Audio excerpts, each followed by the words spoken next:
uses Eve Counter's words to, let's just have a quick look systematically at the options and see which one we think fits best.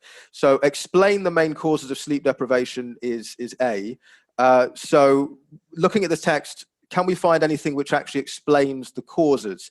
Having a look at paragraph 1, there isn't any information in there about causes of sleep deprivation. There's certainly a lot of focus on what the symptoms are, but we don't know exactly what causes it. So using the elimination technique that one of the students referred to, we can get rid of A. Let's have a look at C. Since B was the most popular one, we'll come to that one a bit later. So question some research findings about sleep deprivation. So there is definitely reference to research findings. There's reference to studies. So if we have a look at that and we see that this is synonymous, we might think to ourselves, oh, okay, there could be something in this. But just because there is a reference to studies or research findings, it doesn't mean necessarily that they are being questioned. So there is nothing in that first paragraph to really question or challenge any of the studies or research findings in relation to sleep deprivation. So we can eliminate C. In terms of D, describe the challenges involved in sleep deprivation research.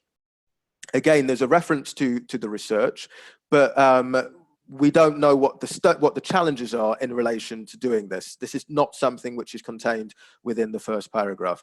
So process of elimination, then let's have a look at B. Reinforce a view about the impact of sleep deprivation. Well, it starts off in the first sentence of the paragraph talking about the symptoms that millions of people suffer from because of sleep deprivation and the health burdens that they have. So this is something which is already observed and demonstrated.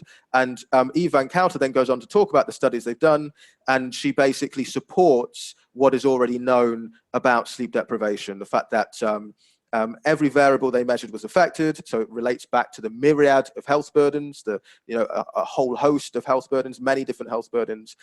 Every time we sleep deprive ourselves, things go wrong. So there is the information in there then which shows that the studies are reinforcing a view that's already held about sleep deprivation. So definitely B would be the best answer in this case. Okay. So you were saying, Alex, that most people put B for that answer? Yeah. I should say Mohammed Yusuf. Thank you very much, Mohammed. He's actually got a link for the PDF, and so that you can actually click that link. I've just reposted that. Thank you very much for that, Mohammed Yusuf. So lots of people are saying B. Minal Khan saying B. Who else have we got? Alzara said C. Alin said B. C said Dipadi do. Paolo B. Okay. Efat, yeah, Lana, all saying B. Okay, so there's a few C's in there. So as I said, it could be that you've looked at it and it mentions the studies, and so you think, oh, studies, research findings, and you're seeing there's a synonym there, it's being paraphrased, but it's not questioning any of the studies. In fact, it's doing the opposite. The studies are supporting the information that's already out there in the medical world because of sufferers self-reporting their own symptoms and doctors diagnosing those symptoms. So yeah, there's no questioning of the research findings here. The findings are reinforcing the views that are already held. So it's important to see the paragraph in its totality and the information that's being expressed. Okay.